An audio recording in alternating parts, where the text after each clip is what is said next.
Hello everyone, আসসালামু আলাইকুম। কি অবস্থা সবার? আলহামদুলিল্লাহ আমি ভালো আছি। সকালবেলা ঘুম থেকে উঠে রেডি হয়ে গিয়েছি, আমার আম্মুর বাসায় আজকে যাব। রেডি বলতে কিছুই না, একটি ড্রেস পরে নিয়েছি এবং শুধু একটু লিপস্টিক লাগিয়েছি, কারণ সকালবেলা ওইভাবে আসলে সাজতে গুজতে ভালো লাগে না। তো বাসায় যেয়ে আম্মু নাস্তা বানিয়ে দিল, নাস্তা খেলাম। তারপর একটু হাজব্যান্ড ওয়াইফ বের হলাম, বাসার জন্য কিছু নেওয়া হয়নি, যেহেতু আমার ছোট একটা ভাগিনা আছে তাই ওর জন্য কিছু খাবার নিলাম। আর এখানে দেখেন পেস্ট্রিগুলা কি দারুণ লাগছে।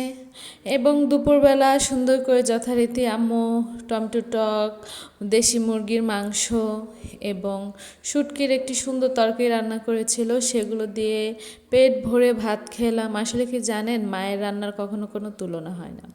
আর এই যে আমাদের এলাকাটা দেখেন কত সুন্দর, তাই না? ঢাকা মেডিকেল বা ঢাকা ইউনিভার্সিটির এলাকাটা। তো এই যে দেখুন আমাদের পথঘাটগুলো কত সুন্দর। আর সব সময় এই রাস্তাটা আমার খুব বেশি প্রিয়। একটা সময় এটা দৈনিক চলাচলের পথ থাকলেও বিগত 5-6 বছর যাবৎ ওইভাবে আর চলাচল হয় না। বিয়ে হয়ে গেলে মেয়েদের অনেক কিছুই আসলে শেষ বা স্মৃতি হয়ে রয়ে যায়। এটা আমার ক্ষেত্রে না, সবার ক্ষেত্রেই। দেখেন রাস্তাটা কি ভালো লাগছে, আসলে কোলাহল হলেও এই রাস্তাটা আসলে যারা সবসময় যাতায়াত করে তারা জানে এটা খুব সুন্দর একটি রাস্তা এবং দেখতেও ভালো লাগে। আর এখানে এই যে জানেন সন্ধ্যার সময় কাপলরা কিন্তু বসে প্রেম করে।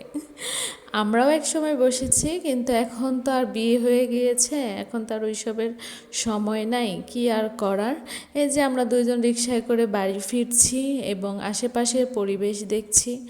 আর দেয়ালে এত সুন্দর সুন্দর লেখা ছিল।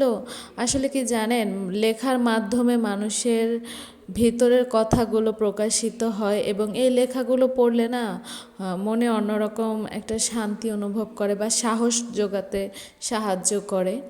আর আসলে কি লেখাগুলো বাস্তবায়ন হচ্ছে আমাদের দেশে, আসলে সেটা বলতে পারবো না বাস্তবায়ন হচ্ছে কি না। তবে জানেন এই লেখাগুলোর মাধ্যমে দেশের অনেক কিছু আসলে বোঝা যায়, যে মানুষ কী চায়, জনগণ কী চায়। যাই হোক, সবার চাহিদা এক না, সবার পছন্দ এক না। তো সব কিছু মিলে আমাদের দেশ যেমনই হোক, আমরা এটাকে অনেক ভালোবাসি এবং আমরা এটাকে শান্তিপূর্ণভাবেই দেখতে চাই।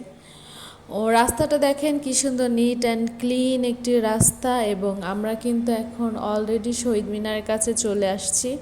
জানি না শহীদ মিনারে কি হয়েছিল, মানে কি কোনো সমাবেশ হবে কি না, সেখানে সুন্দর করে সব কিছু আটকে দিয়েছে। আর শহীদ মিনার যেহেতু সামনে 21শে ফেব্রুয়ারি, 21শে ফেব্রুয়ারির মধ্যে লাল বৃত্তটা লাগানো হবে, এখন লাল বৃত্তটা খোলা রয়েছে। এটাও আমার খুব পছন্দের একটি জায়গা, এখানে বসে ঝালমুড়ি ফুচকা এগুলো খেতে খুব বেশি ভাল লাগে। আর আমার যখন বেশি মন খারাপ থাকতো তখন অনেক সময় আমি শহীদ মিনার এসে বসে থাকতাম। এই জায়গাগুলোতে সময় কাটাতে খুব বেশি ভাল লাগে।